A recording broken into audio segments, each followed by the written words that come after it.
নমস্কার বন্ধুরা। তো তোমরা সকলে কেমন আছো? সেদিন আমরা এই জায়গাটা গিয়েছিলাম, প্রায় সকলেই এই জায়গাটা চেনো। এটা কোথায় সেটা তো নিশ্চয়ই এতক্ষণে বুঝতে পেরেছো, হামিদচর। এটা হামিদচর 0 পয়েন্ট নতুন উদ্বোধন হয়েছে। তো সেখানে আমরা গিয়েছিলাম দেখতে কতটা সুন্দর। সত্যি বলতে সত্যি অনেক সুন্দর। এটা দিনের বেলা আপনি যেমন দেখবেন, রাতের বেলার একটু সৌন্দর্য যেন আরও বেড়ে যায়। তবে হামিদচরে যাতায়াত কিন্তু খুবই কষ্টকর। তবে আমার বাসা কাছে হওয়াতে আমার খুব একটা কষ্ট হয়নি।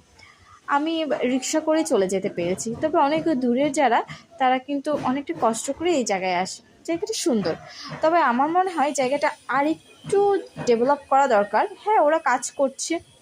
দেখো নদীর মাঝখানে কি সুন্দর ওরা দোলনা বেঁধেছে, নানা রকম ফুল কিন্তু ফুটেছে। বসন্তের ফুল, বসন্তের ছোঁয়া কিন্তু এখানেও লেগেছে। এত সুন্দর। সেদিন বসন্ত উৎসব হচ্ছিল, তাই অনেকেই সেখানে গিয়েছেন। খুব একটা ভিড় না। আমি যখন গিয়েছিলাম সেদিন, যদিও ফ্রাইডে ছিল, তাও কিন্তু খুব একটা ভিড় ছিল না। তবে এখানকার খাবারের যে প্রাইসটা, সেটা কিন্তু অনেকটা বেশি মনে হয়েছে আমার থেকে, প্রাইস অনুসারে। আপনাদের কার কেমন অভিজ্ঞতা হয়েছে এই জায়গায়, আর কারা কারা এখনও যাননি, কারা কারা গিয়েছেন, অবশ্যই কিন্তু আমাকে কমেন্ট করে জানাতে ভুলবেন না। এত সুন্দর জায়গায় আমরাও কয়েকটা ছবি ক্লিক করে নিয়েছি। এখানে খুব সুন্দর আর খুব ভালো লেগেছে জায়গাটা। আপনার